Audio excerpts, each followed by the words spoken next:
നമസ്കാരം. നിലമ്പൂരിലെ ഷൗക്കത്തിന്റെ വിജയം കണ്ട് പിണറായി വിജയൻ എന്ന കേരളത്തിന്റെ മുഖ്യന്റെ ഇരട്ടച്ചങ്കം നാളിയോ എന്ന് സംശയമാണ്. നിലമ്പൂരിൽ വിജയിച്ചത് യഥാർത്ഥത്തിൽ ഷൗക്കത്താണോ അതോ അൻവർ ആണോ എന്നാണ് ഇപ്പോൾ ഉയരുന്ന ചോദ്യം.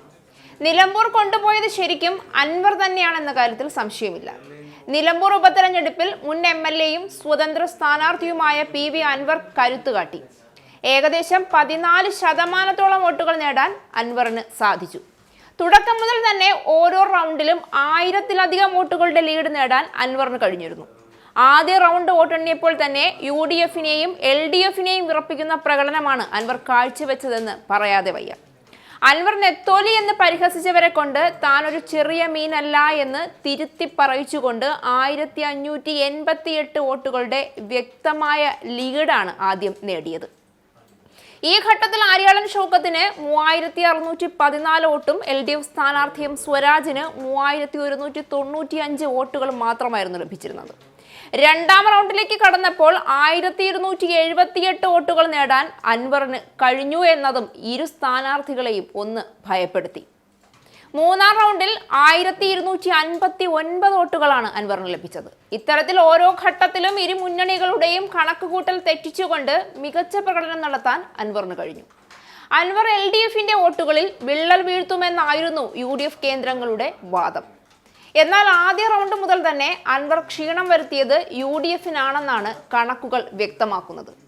ശക്തി കേന്ദ്രങ്ങളിൽ പോലും അൻവർ UDF-ന്റെ കണക്കുകൂട്ടലുകൾ തെറ്റിച്ചു. ആ ഘട്ടത്തിൽ അൻവറിനെ പുറത്തേക്ക് പായിച്ചത് തെറ്റായി പോയി എന്നുള്ള അശരീരികൾ പോലും കോൺഗ്രസിൽ നിന്നുണ്ടായി. ഒരിക്കൽ അൻവറിനെ തള്ളിപ്പറഞ്ഞവർ തന്നെ ഒടുവിൽ അൻവറിന്റെ വിജയം കണ്ട് കൈയടിക്കുന്ന രീതിയിലേക്ക് എത്തി കാര്യങ്ങൾ. വോട്ടെണ്ണലിനു പിന്നാലെ അൻവറിന്റെ ശക്തി തിരിച്ചറിഞ്ഞുവെന്ന് തെളിയിക്കുന്ന പ്രതികരണങ്ങളാണ് UDF-ൽ നിന്നും ഉണ്ടാകുന്നത് മുഴുവൻ. ഇടതുപക്ഷം മൗനത്തിലാണെങ്കിലും ഇടതുപക്ഷത്തിന്റെയും ചെകിടത്തേറ്റ അടിയായി മാറി അൻവറിന്റെ വോട്ടുകൾ. അൻവർ UDF-നൊപ്പം നിൽക്കേണ്ടതായിരുന്നുവെന്നും അദ്ദേഹത്തിന് മുന്നിൽ ഞങ്ങൾ വാതിൽ കൊട്ടി അടച്ചിട്ടില്ല എന്നുമാണ് KPCC അധ്യക്ഷൻ സണ്ണി ജോസഫ് വ്യക്തമാക്കുന്നത്. അൻവറിനെ മുന്നണിയിലേക്ക് എടുക്കുന്ന കാര്യം നേതൃത്വം ആലോചിച്ച് തീരുമാനമെടുക്കുമെന്നും അദ്ദേഹം വ്യക്തമാക്കി. താൻ ജയിച്ചില്ല എങ്കിൽ ആര്യാടൻ ഷൗക്കത്ത് ജയിക്കണമെന്ന ആഗ്രഹമാണ് കഴിഞ്ഞ ദിവസം PV അൻവർ പങ്കുവച്ചത്. UDF പ്രവേശനം തന്നെയാണ് അൻവർ ഇവിടെയും ലക്ഷ്യം വെക്കുന്നത് എന്നാണ് ഇതിലൂടെ വ്യക്തമാക്കുന്നത്. കോൺഗ്രസ് കൂടി നിലപാട് മയപ്പെടുത്തിയതോടെ ഇനി അൻവറിന് കാര്യങ്ങൾ എളുപ്പമായേക്കുമെന്നാണ് വിലയിരുത്തപ്പെടുന്നത്. ഇറക്കിവിട്ടവർ തന്നെ ഒടുവിൽ പട്ടും വളയും കൊടുത്ത് സ്വീകരിക്കേണ്ട തരത്തിലാണ് കാര്യങ്ങൾ മുന്നോട്ട് പോകുന്നത്. തെറ്റായി പോയി അൻവറിനെ തഴഞ്ഞതെന്ന കുമ്പസാരമാണ് ഉയർന്നു കേൾക്കുന്നത് മൊത്തം.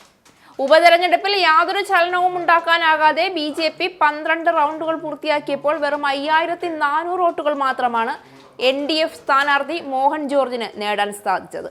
ക്രിസ്ത്യൻ വോട്ടുകളിലായിരുന്നു NDA കണ്ണുവച്ചത്. എന്നാൽ ക്രിസ്ത്യൻ സ്വാധീന മേഖലകളിലടക്കം BJPക്ക് കനത്ത തിരിച്ചടിയാണ് നേരിടേണ്ടി വന്നത്. നിലമ്പൂരിൽ മികച്ച രീതിയിൽ വോട്ട് പിടിച്ച PV അൻവറിനെ കൂടെ ചേർക്കുന്ന കാര്യത്തിൽ UDF-ൽ ഇനിയും തുടർ ചർച്ചകൾ നടന്നേക്കുമെന്ന കാര്യം ഇപ്പോൾ വ്യക്തമാണ്. അടുത്ത നിയമസഭാ തെരഞ്ഞെടുപ്പിന് 1 വർഷത്തിൽ താഴെ മാത്രം കാലയളവ് ശേഷിക്കെ മറ്റൊരു തിരഞ്ഞെടുപ്പ് പോരാട്ടം നിലമ്പൂരിൽ നടന്നപ്പോൾ LDF-ഉം UDF-ഉം ഒരേപോലെ പ്രതീക്ഷയിലായിരുന്നു. വോട്ടെണ്ണൽ തുടങ്ങിയ ആദ്യ മണിക്കൂറുകൾ വരെ. കാരണം അവിടെ നിന്നു തന്നെ മത്സര ചിത്രവും അന്തിമ ഫലവും ഏതാണ്ട് വ്യക്തമായിരുന്നു. പോസ്റ്റൽ ബാലറ്റുകളിൽ തന്നെ കരുത്തുകാട്ടിയ ആര്യാടൻ ഷൗക്കത്തിനെ പക്ഷേ PV അൻവർ എന്ന ഒറ്റയാൻ ഒന്ന് വിറപ്പിച്ചു. നിലമ്പൂർ നിയോജക മണ്ഡലത്തിൽ അൻവറിന്റെ ശക്തി എന്താണെന്നും ജനപിന്തുണ എന്താണെന്നും വിളിച്ചോതുന്ന കണക്കുകളാണ് ആദ്യ റൗണ്ടുകൾ മുതൽ വ്യക്തമായത്. എന്ന് മാത്രമല്ല ലീഗിനെയും കോൺഗ്രസിനെയും ഒന്ന് വിറപ്പിക്കാനും അൻവറിന് സാധിച്ചു. എന്നാൽ ആദ്യ 9ഓളം റൗണ്ടുകൾ എണ്ണിക്കഴിയുമ്പോൾ UDF പ്രതീക്ഷയ്ക്കൊത്തുയർന്നതോടെ ആര്യാടനും കൂട്ടർക്കും സമാധാനത്തിന്റെ നിമിഷങ്ങളായിരുന്നു എങ്കിൽ സ്വരാജിന്റെ ചങ്കിടിച്ചു എന്ന് വേണം പറയാൻ. അവിടെ നിന്ന് അങ്ങോട്ടും അൻവർ വോട്ട് പിടിച്ചതോടെ പ്രതീക്ഷയില്ലാതായത് സ്വരാജിന് തന്നെയായിരുന്നു. ശരിക്കും പോത്തുകലടക്കമുള്ള ഇടങ്ങളിൽ വലിയ മുന്നേറ്റം പ്രതീക്ഷിച്ച സ്വരാജിനെ അൻവർ മൂക്കുകയറിട്ടതോടെ ഇടതിന്റെ പതനത്തിന് ആക്കം കൂട്ടി. പിടിച്ചത് പിണറായി സത്തിനെതിരെയുള്ള വോട്ടാണെന്നും കിട്ടിയതിൽ അധികവും LDF വോട്ടാണെന്നും PV അൻവർ ഇതിനിടെ മാധ്യമങ്ങളോട് വെളിപ്പെടുത്തുകയും ചെയ്തു. 14,000-ലധികം വോട്ടുകൾ നേടിയാണ് അൻവർ മണ്ഡലത്തിൽ നിന്നും തല ഉയർത്തി മടങ്ങുന്നത്. എന്നാൽ LDF ക്യാമ്പിൽ ചോദ്യങ്ങൾ ഉയരുകയാണ്. നിലമ്പൂരിൽ LDF-ന്റെ യുവ നേതാക്കളിൽ ഏറ്റവും ശക്തനും ജനപിന്തുണയുള്ള ആളുമായിരുന്നു സ്വരാജ്. ആ സ്വരാജിനെ വീഴ്ത്തിയതോടെ UDF വലിയ ആവേശത്തിലാണ്. എന്നാൽ അതിനുള്ള കളമൊരുക്കിയത് അൻവർ ആണെന്ന സത്യം മറച്ചുവെക്കാൻ കഴിയില്ല. ഇത് ശരിക്കും വരാനിരിക്കുന്ന തദ്ദേശ സ്വയംഭരണ തെരഞ്ഞെടുപ്പ്, അസംബ്ലി തെരഞ്ഞെടുപ്പ് എന്നിവയ്ക്ക് മുന്നോടിയായി സ്വയം പരിശോധനയ്ക്ക് വിധേയമാകാൻ LDFനെ പ്രേരിപ്പിക്കുമെന്ന് ഉറപ്പാണ്. അങ്ങനെ ഒരു തുടർ ചിന്തനത്തിന് വഴി തുറന്നാൽ മാത്രമേ ഇടതുപക്ഷത്തിന് തുടർഭരണം കിട്ടിയില്ലെങ്കിൽ പോലും നാണക്കേടെങ്കിലും ഇല്ലാതെ കേരള രാഷ്ട്രീയത്തിൽ നിന്ന് പടിയിറങ്ങാൻ കഴിയും. നിയമസഭാ തെരഞ്ഞെടുപ്പ് അടുത്തതോടെ ശക്തമായ ഭരണവിരുദ്ധ പ്രവർത്തനങ്ങൾക്കുള്ള തെളിവുകൾ ഇടതുപക്ഷത്തിനെതിരെ പലകുറി പുറത്തു വന്നതും ധൂർത്തും ആർഭാടവുമൊക്കെ നിലമ്പൂരിൽ ഇടതിന് തിരിച്ചടിയായി എന്ന് വേണം പറയാൻ.